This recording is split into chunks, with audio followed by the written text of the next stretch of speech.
Yes. Please elaborate. You could tell straight away it was about this girl dealing with her schizophrenia.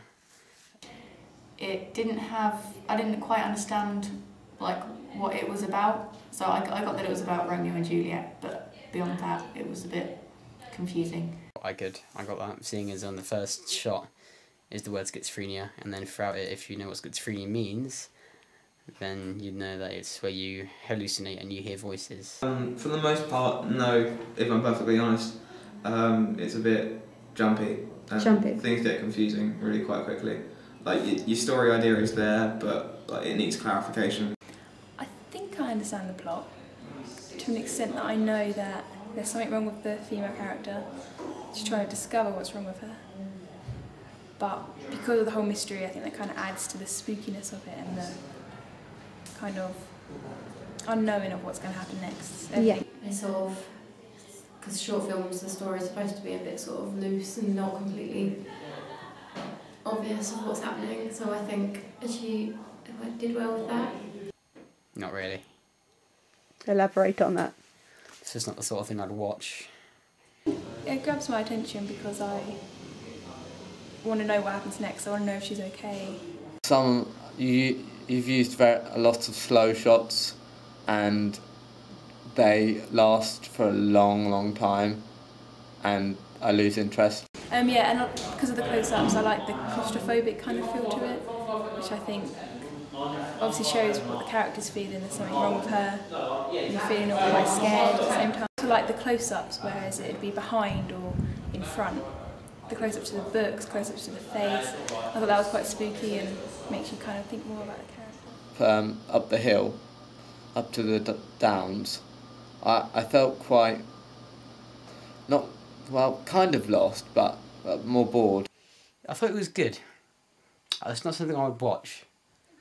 So I can't really give my honest opinion as to whether I liked it or not. Lying if I said that I didn't like it, because I like what you've done. And it's sort of aimed at a younger audience because the character was quite young. Okay, young like how old? Like our age, like young adult. It was the music was good. It matched the feeling of the video, and it matched the mood as well. The music's good. Yeah, it works well with it, but maybe try more than one piece of music and have some of your piece without any music on it. Because if you just got the one track running through the whole thing, it seems like it's meant to be a music video. And the music worked well. Some atmosphere sounds might need to be done. The wind on top of the hill was very loud, and it sort of cut in with the music, and it made it sort of less surreal, which is the effect I assume you were going for. For the most part, including the voices stuff, the voice work was good. And because it is, like, I don't think it needs any special effects. It's not, big action blockbuster Hollywood or anything. It seems to be alright without any. Some of the lighting and some of the shots could be improved, but it's not if it's dark, it might add to the atmosphere, so it's not that much of an issue.